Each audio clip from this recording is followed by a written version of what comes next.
apologizing on behalf of you to me for how you have treated me these last 2 weeks. And that apology is not accepted. Because I'm not here to be your buddy. I'm here to swallow gum, and I'm here to take names.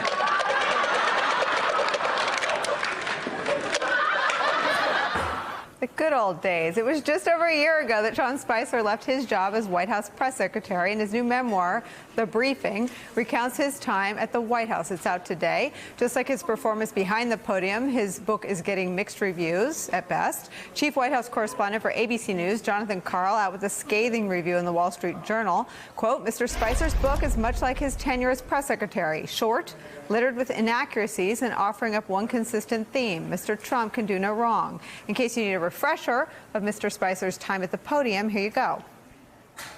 This was the largest audience to ever witness an inauguration, period, both in person and around the globe. The president himself called it a ban. I understand. Is he confused, or are you confused? No, I'm not confused. I think that the words that are being used to describe it are derived from what the media is calling this. Okay, you don't get to just yell out questions. We're going to raise our hand like big boys and girls. I think the president's tweets speak for themselves. You've got Russia. If the president puts Russian salad dressing on his salad tonight, somehow that's a Russian connection.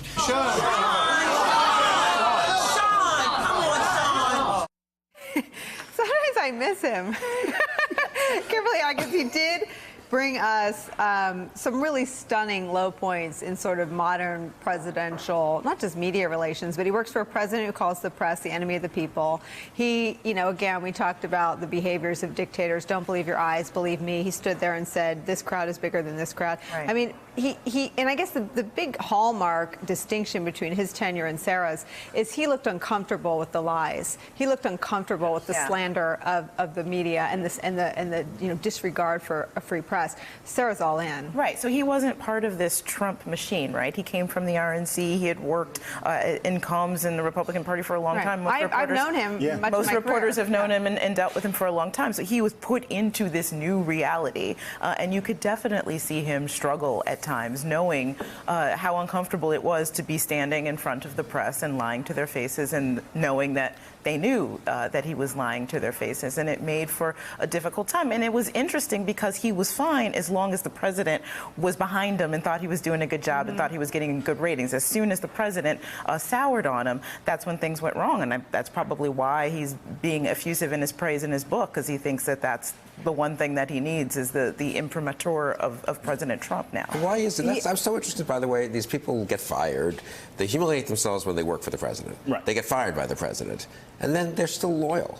Him, Mike Anton, the National Security Council spokesman, they're still writing pieces defending the president. I gather in this book, Spicer presents the president as very cunning, wonderful leader. We just don't understand him. Honestly, I really don't. I guess it's in their interest to have good terms, be on good terms with the Trump White House and the Trump world. I mean, they'll be punished if they turn against them. I don't know. I'm sort of amazed that no one speaks the truth. It's I mean, you talk to these people. You talk to them privately. People who've been there and left. My question to all of them is: if I knew what you knew, if I'd been there, would I be a little bit reassured, or would I be even more worried? They all say even more worried. Even more worried. And then they write books that, hey, he's great, and they give interviews, and Reince Priebus, and all of them are on TV, saying, you know, he's doing a good job. You just don't understand him. I can't understand the loyalty once they've left. I mean, don't they have some loyalty to the country? I think that some of them, even the ones that are still there, are afraid of what will happen when they leave. Yeah. I think the ones that leave sort of romanticize the rock star status that they had at the rallies, mistaking the rallies for the country. Yes. But the rallies are Donald Trump's, 30% of the country who have the time and take the time to go to the rallies. So I'm with you. I don't know how they go out and function in the real world. But Jonathan Karl, who like you was a consumer of Sean's briefings, writes this: Mr. Spicer has not been well served by the book's fact checkers and copy editors. He refers to the author of the infamous Trump dossier as Michael Steele. That's our friend, Michael Steele, who Sean should know him. He's a busy guy.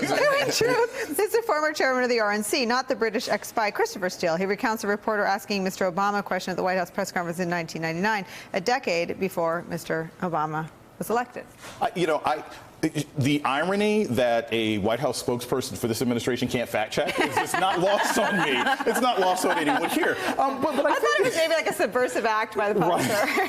Right, it's like getting back at Michael in some way. But this is the other thing I think about him, and this goes to what you were saying about how these people behave afterwards. It seems like the idea is you go to the administration, you shame yourself, you go take a fellowship at Harvard or Stanford or something else like that. You try to launder yourself and then write a book and go out and promote him.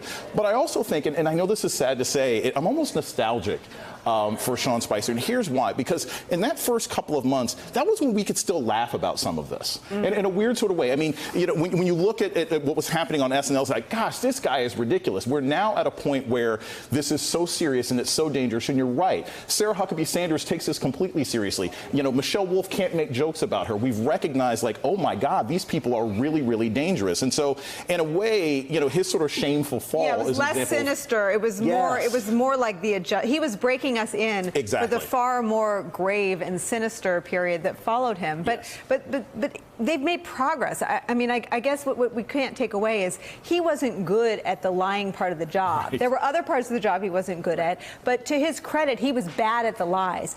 They now have a team that's very good at the lies. Yeah, have no problem at all. It's lying to your face and not blinking, which is really, really extraordinary. And Bill Shine, the former head of Fox News, is now the deputy chief of staff to the President of the United States, the guy who helped cover up Roger Ailes' pattern of behavior and other patterns of behavior at Fox News for over a decade, is now the deputy chief of staff to the President of the United States. And he's a clever guy, and I knew him He's a clever guy, but when I was at Fox, I didn't know what he was doing, but I mean, and he's obviously he is clever in that way, I guess you'd say. But he sucks at his job. I mean, this is arguably, since he started, the worst period of the Trump presidency. What is he doing? I hope you're right, but, well, he has a deep contempt for the American public. He thinks they can be bamboozled and lied to.